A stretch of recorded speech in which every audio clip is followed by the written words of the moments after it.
நண்பர் யோகா மாஸ்டர் சத்ரபதிக்கு காலையில் ஃபோன் பண்ணி எங்கே இருக்கிறீங்க அப்படின்னு கேட்டால் பீளமேடு புதூர் மாரியாத்தா கோயிலில் இருக்கிறேன்னு சொல்கிறார்.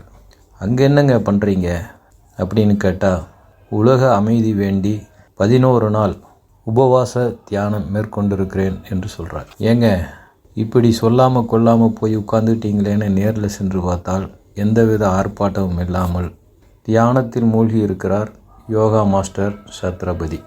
ஒரு வால் போஸ்டர் கிடையாது, நோட்டீஸ் கிடையாது, எந்தவித விளம்பரமும் கிடையாது. இப்படி உட்கார்ந்திருந்தா ஊர் உலகத்துக்கு தெரியாதே சத்ரபதி என்றால் அவசியமில்லை என்கிறார்.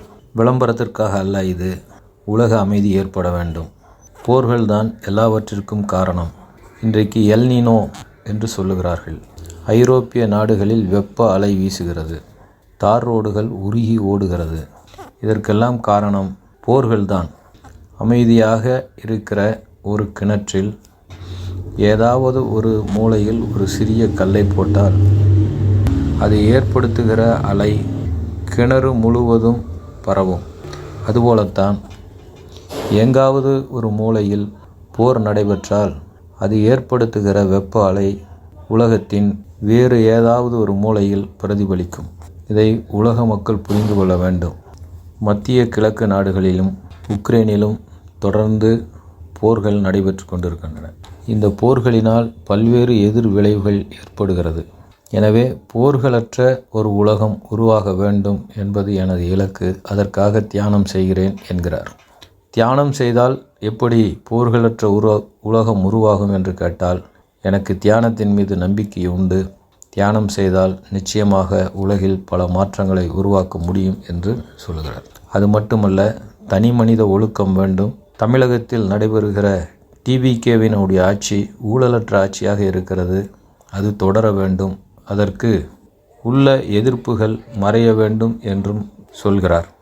இப்படி எளிமையாக தியானத்தில் அமர்ந்துள்ள இந்த யோகா மாஸ்டர் இன்றைக்கு தமிழகத்தை ஆளுகிற முதல்வர் விஜய் மற்றும் அவரது தந்தை சந்திரசேகர் ஆகியோருக்கு யோகா கற்றுக் கொடுத்திருக்கிறார்.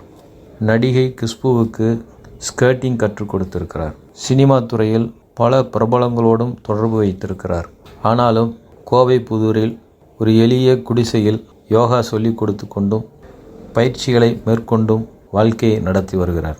வாழ்த்துக்கள் சத்ரபதி. என் பேர் சத்ரபதி, யோகா மாஸ்டர்.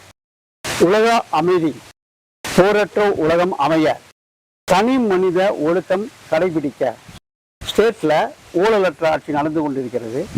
அதற்கு தடைகள் நீங்க கோவை பீளமேடு புதூரில் உள்ள மாரியம்மன் கோவிலில் 11 நாட்கள் இன்று முதல் உபவாச தியானம் செய்கிறேன். காலை 7 மணி முதல் மாலை 7 மணி வரை.